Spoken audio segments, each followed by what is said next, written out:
ইসরায়েলের জন্য করুণ পরিণতি অপেক্ষা করছে, এমনটাই হুঁশিয়ারি দিয়েছেন খামেনি। ১৩ জুন শুক্রবার রাতে তেহরানে যখন মানুষ ঘুমিয়েছিল, ঠিক তখনই আকাশ থেকে আগুন নেমে এলো। ইসরায়েল চালালো রাতভর বিমান হামলা। লক্ষ্য ছিল ইরানের সামরিক ও পারমাণবিক ঘাঁটি। এই সময় নিহত হয়েছেন রেভলিউশনারি গার্ড প্রধান জেনারেল হোসেন সালামি সহ বহু শীর্ষ কর্মকর্তা। ঘটনা কিন্তু এখানেই শেষ হয়নি। এরপরে ইরানের সর্বোচ্চ নেতা আয়াতুল্লাহ খামেনি ঘোষণা দিলেন, ইসরায়েলের জন্য অপেক্ষা করছে করুণ ও যন্ত্রণাময় পরিণতি। শুক্রবার মধ্যরাতে একাধিক মিসাইল টার্গেট করে ইরানের পারমাণবিক গবেষণাগার ও সামরিক স্থাপনায় হামলা চালায় ইসরায়েল। বিস্ফোরণের পর শহর জুড়ে ছড়িয়ে পড়ে আতঙ্ক। ভোর ৫টা ৩০ ইসরায়েলি প্রতিরক্ষা মন্ত্রী আনুষ্ঠানিকভাবে হামলার কথা নিশ্চিত করেন। তিনি বলেন, এই অপারেশন ইরানের পরমাণু বোমা তৈরির সক্ষমতা ধ্বংস করতেই পরিচালিত হয়েছে। আর সাথে সাথেই ঘোষণা করা হয় ইসরায়েলে জরুরি অবস্থা। এর কিছুক্ষণের মধ্যেই ইরানের সর্বোচ্চ নেতা আয়াতুল্লাহ খামেনি বিবৃতি দেন। তিনি বলেন, এই হামলা ছিল এক নিষ্ঠুর অপরাধ। এর জন্য দখলদার শাসকদের কঠিন শাস্তি পেতে হবে। করুণ ও যন্ত্রণাময় পরিণতি তাদের জন্য অপেক্ষা করছে। তিনি আরও যোগ করেন, ইরানের শহীদ ভাইদের জায়গা পূরণ করবে তাদের সহকর্মীরা। প্রতিরোধ থামবে না।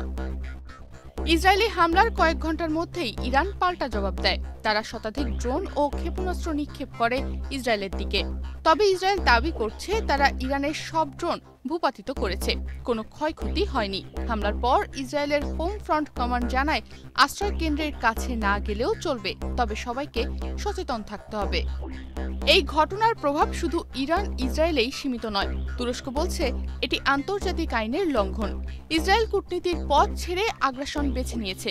জর্ডান জানিয়েছে, তাদের আকাশ সীমায় প্রবেশ করা ইরানের ড্রোন ও মিসাইল তারা সফলভাবে গুলি করে ভূপাতিত করেছে। সৌদি আরব থেকেও এসেছে উদ্বেগ প্রকাশ। মধ্যপ্রাচ্যে আরেকটি বড় যুদ্ধ যেন আর এক ধাপ এগিয়ে গেল। এদিকে তেহরানে হামলার জবাবে ইরানও ইসরায়েলে পাল্টা হামলা চালাতে পারে এমন শঙ্কা থেকে জেরুজালেমের সুপার শপগুলোয় দ্রুত ফুরিয়ে যাচ্ছে খাদ্য ও পানি। মজুত করার জন্য মানুষ এখন এগুলো হুমড়ি খেয়ে কিনছে। বৃহস্পতিবার দিবাগত রাত ৩টার দিকে সাইরেনের শব্দ ও মোবাইলের সতর্কবার্তায় ঘুম ভাঙে ইসরায়েলের জনগণের। দেশটির সরকারের তরফ থেকে মানুষকে জানানো হয়, তাদের সামনে একটি গুরুতর হুমকি রয়েছে, তাই সবাই যেন আশ্রয় কেন্দ্রের কাছাকাছি স্থানে অবস্থান করে। ইসরায়েলের জরুরি সেবা বিভাগ জানিয়েছে, সারা দেশে রক্ত সংগ্রহের কার্যক্রম জোরদার করা হচ্ছে এবং যেসব রোগী বাড়ি ফিরে যাওয়ার মতো কিছুটা সুস্থ, তাদেরকে ছেড়ে দিচ্ছে ইসরায়েলের হাসপাতালগুলো। অন্যদিকে পরবর্তী নির্দেশ না দেওয়া পর্যন্ত পশ্চিম তীরে সব ফিলিস্তিনি শহরে লকডাউন ঘোষণা করা হয়েছে। এই সব প্রস্তুতির মূল কারণ পাল্টা হামলার শঙ্কা। এদিকে ইসরায়েলকে লক্ষ্য করে পাঠানো ইরানের সব ড্রোন ভূপাতিত করার দাবি করেছে ইসরায়েল। তনিমা রহমান, বাংলাদেশ প্রতিদিন।